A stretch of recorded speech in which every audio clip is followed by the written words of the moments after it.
స్వర్ణగిరి దేవాలయం. ఇది మన తెలంగాణలో హైదరాబాద్ నుండి వరంగల్ వెళ్ళే దారిలో భువనగిరి దగ్గరలో ఉంది. యాదగిరిగుట్ట కన్నా 20 కిలోమీటర్ల ముందే ఈ టెంపుల్ కనబడుతుంది. 2024 మార్చి 7వ తారీఖున చిన్నజీయర్ స్వామి చేతుల మీదుగా ఈ గుడి ప్రారంభం జరిగింది. ఇది తెలంగాణలోని అతి పెద్ద వెంకటేశ్వర స్వామి ఆలయం. దీన్ని యాదాద్రి తిరుమల లేదా తెలంగాణ తిరుపతి అని కూడా పిలుస్తారు. శ్రీ మాలేపల్లి జ్యువెలర్స్ చాలా మంది వినే ఉంటారు. వాళ్ళ ఫ్యామిలీయే ఈ గుడి నిర్మించింది. మరియు ప్రస్తుత ట్రస్ట్ కూడా వాళ్ళే నిర్వహిస్తున్నారు. 22 ఎకరాల విస్తీర్ణంలో ఉంది ఈ గుడి. ఓన్ వెహికల్ అయితే గుడి వరకు డైరెక్ట్‌గా వెళ్ళిపోవచ్చు. బస్ అయితే బస్ స్టాప్ నుండి షేరింగ్ ఆటోస్ ఉన్నాయి టెంపుల్ వరకు. కార్ పార్కింగ్ ₹50 చార్జ్ చేశారు. సాటర్‌డే క్రౌడ్ బాగా ఎక్కువ ఉంటారని సండే వెళ్ళాను. బట్ సండే కూడా చాలా రద్దీగా ఉంది. ఈ గుడికి 4 వైపులా ఈస్ట్, వెస్ట్, సౌత్, నార్త్ గోపురాలున్నాయి. మీరు చూస్తుంది వెనక భాగం. మెయిన్ ఎంట్రన్స్ అయితే తూర్పు గోపురం ఉంది. ఈ వెనుక మీరు చూస్తున్న బిల్డింగ్ స్వామివారి కళ్యాణ నిమిత్తం నిర్మించింది. 1200 మంది ఇక్కడ కూర్చోడానికి మరియు స్వామివారి కళ్యాణం చూడడానికి సరిపడే ప్లేస్ ఉంది. ఈ బిల్డింగ్‌లోని కింద భాగంలో ప్రతిరోజు అన్నదాన కార్యక్రమం జరుగుతుందంట. 4000 మంది సరిపడా అన్నదానం ఇక్కడ చేస్తారు నిత్యం. టికెట్ కౌంటర్ దగ్గర ఉన్నాము. దర్శనం టికెట్ ₹50. స్పెషల్ దర్శనం అయితే ₹300.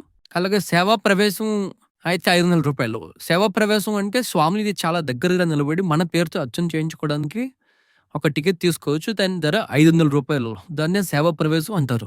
లడ్డు మరియు స్వామివారి శాలువా కూడా మనకిస్తారు. టికెట్ కౌంటర్ తర్వాత మెట్ల దగ్గరలో శ్రీవారి తలభాగం స్టాచ్యూ చూడండి ఎంత అందంగా ఉందో. ఇది గుడి వెనుక భాగం. ఈ స్టెప్స్ నుండి పైకి వెళ్తున్నాం. బట్ ముందు భాగంలో అయితే 108 స్టెప్స్ ఉంటాయి. అవి మీకు చూపిస్తాను తర్వాత. గుడి లోపలికి మొబైల్స్ అయితే అలౌడ్ లేదు.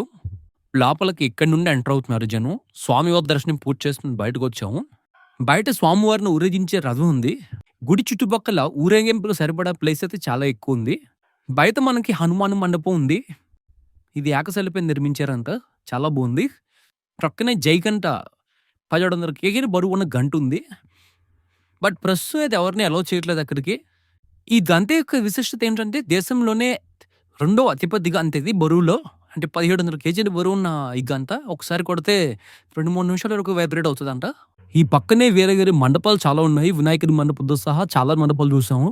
ప్రతి దేవాలయం ఎవరో ఒక వ్యక్తి పూనుకొని నిర్మించిందే ఉంటుంది. మానేపల్లి రామారావు గారి భార్యకి జరిగిన ఒక ప్రమాదంలో ఆవిడ హాస్పిటల్లో ఉన్నప్పుడు స్వామివారి తీర్థం తీసుకోవడం వల్ల జరిగిన ఒక పాజిటివ్ వైబ్ వల్ల ఈ గుడి నిర్మాణం జరిగింది.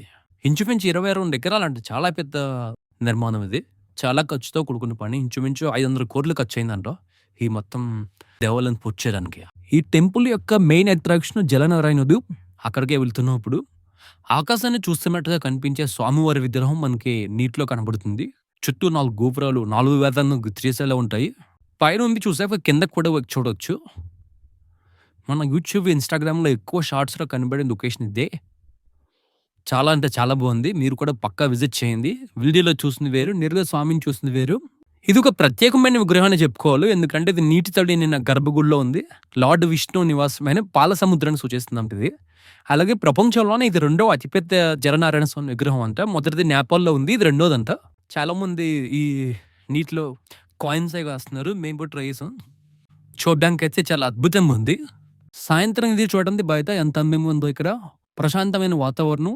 నైట్ వ్యూ కూడా కవర్ చేద్దామని ఈవినింగ్ టైం వచ్చాం మేము.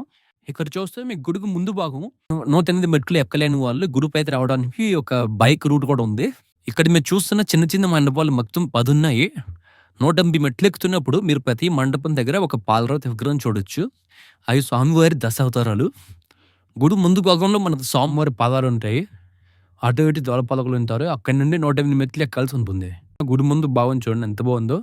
ఎంతసేపు ఉన్నా ఉండాలనిపించే ప్రదేశం. మీలో ఎవరైనా ఇంకా ఈ గుడిని విజిట్ చేయకపోతే తప్పకుండా రండి. స్వామివారి ఆశీస్సులు అందరికీ ఉండాలని కోరుకుంటూ సెలవు తీసుకున్నా. ఈ వీడియో నచ్చితే లైక్ చేయండి మరియు సబ్స్క్రైబ్ చేయండి. థ్యాంక్స్.